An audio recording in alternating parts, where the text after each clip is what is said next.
आज Doubtnut app download करें। Doubtnut पर अपने सभी गणित, रसायन विज्ञान, भौतिक विज्ञान और जीव विज्ञान के डाउट्स का करो सफाया। बस प्रश्न की फोटो खींचो, एक ही प्रश्न को क्रॉप करो और तुरंत वीडियो सोल्यूशन पाओ।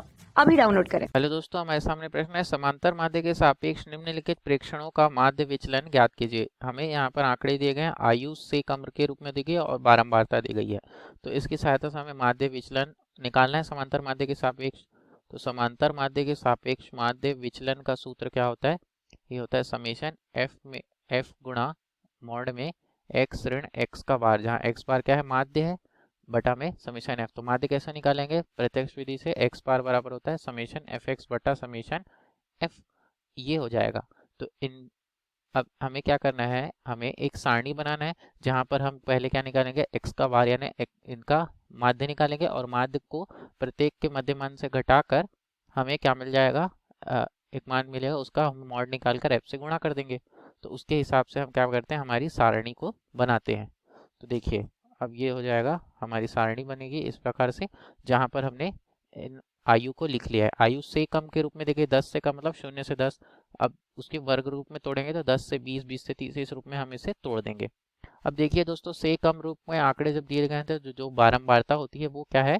संचयी बारंबारता होती है। क्यों? क्योंकि 0 से लेकर 10 तक के कुल बारंबारताओं का योग कितना है यहाँ पर? 15। फिर उसके बाद 0 से 20 तक कुल यह दिया है 30। इस प्रकार से हमें दी गई है। तो इन्हें अब पहले हम इनकी सहायता से बारंबारताओं की गणना करेंगे पहले। तो संचयी बारंबारता को लिख लेते हैं। यह है 15, 30, 53, 75, 100, 110, 115 और अंतिम 125। अब हमें क्या करना है? इन्हें प्रत्येक वर्ग की बारंबारता निकालनी है। तो पहले वर्ग की बारंबारता वही होगी जो संचयी बारंबारता थी, तो ये हो जाएगा 15। दूसरे वर्ग के लिए, तो दूसरे वर्ग के लिए हमें दिया गया है 0 से 20 तक की संचयी बारंबारता कितनी है? 30 है, लेकिन हमें क्या निकालना है यहाँ पे? बारंबारता। तो ये हो जाएगा 30 ऋण 15, तो ये हो जाएगा 15। फिर 53 ऋण 30 23, 75 ऋण 53 22, 100 ऋण 22 कितना होगा? 100 ऋण 75 कितना होगा? ये होगा 25। फिर 110 ऋण 100, ये हो जाएगा 10। 15 ऋण 115 ऋण 110, ये हो जाएगा 5। और 125 ऋण 110 हो जाएगा ये 10। इस प्रकार से। और x, अब x क्या होता है? मध्यमान है। तो इसमें कैसे निकालते हैं? निम्न सीमा धन उच्च सीमा बटा 2। तो यहाँ से क्या आएगा? ये 0 धन 10 बटा 2 यानी 5। फिर अगला 15, फिर 25, 35, 45, 55, 65 और 75। अब क्या करेंगे? f का गुणा x से करेंगे तो 15 पंचे 75। फिर 15 का गुणा 15 से, ये हो जाएगा 225। फिर 25 का गुणा 23 से कर देंगे तो 25 गुणा 23 मिलेगा 575। 35 का गुणा 22 से करेंगे तो 35 का गुणा 22 से करने पे 770। 45 का गुणा 25 से करने पे ये आ जाएगा 1125। फिर उसके बाद 550, 10 गुणा 55, फिर 5 गुणा 65 कितना होता है? 325, और 75 गुणा 10 750। इस प्रकार से हम इसे हल करेंगे। तो देखिए दोस्तों, अब क्या निकालना है हमें? x का बार यानी हमें समांतर माध्य निकालना है। तो उसके लिए देखिए, समेशन f कितना है? ये तो है 125। उसी प्रकार समेशन एफ एक्स, तो ये इन सभी को हल करने पे ये आ रहा है, समेशन एफ एक्स निकल रहा है 4395, ये निकल रहा है। तो समांतर माध्य क्या आएगा हमारा? x बार प्रत्यक्ष विधि से समेशन एफ एक्स बटा समेशन f, यानी 4395 बटा 125 कितना निकल रहा है? ये आ जा रहा है, ये कितना आ रहा है? 35.16। एक्स बार का मान कितना है? 35.16। तो एक्स बार बराबर आ जाएगा 35.16, यानी प्रत्येक के मध्यमान से हम 35.16 घटा देंगे और उसका मॉड निकालेंगे। मतलब हमें केवल यहाँ पे मापांक लेना है, ना कि चिन्ह। तो अगर ऋणात्मक भी आएगा तो हम उसे क्या लेंगे? धनात्मक।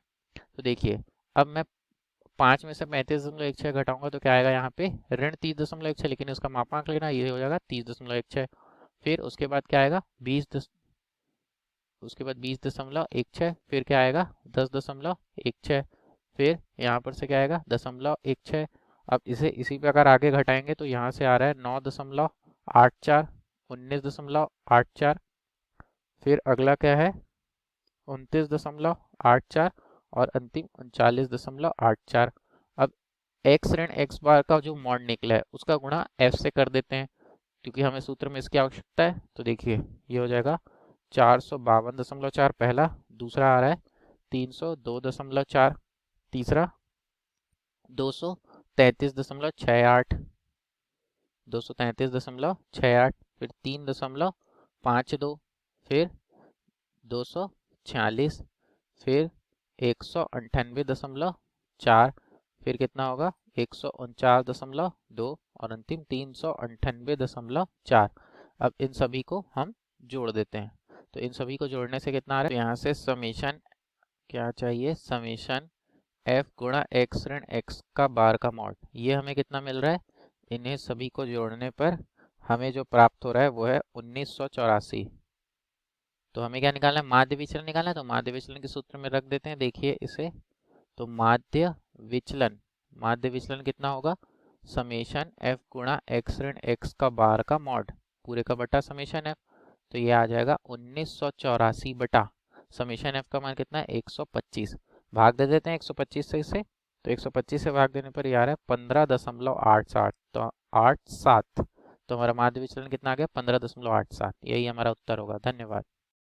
कक्षा 6वीं से 12वीं से लेकर नीट, IIT, JEE वो एडवांस के लेवल तक 1 करोड़ से ज्यादा छात्रों का भरोसा। आज ही डाउनलोड करें डाउटनेट ऐप या व्हाट्सएप करें अपने सारे डाउट्स 8400 400 400 पर।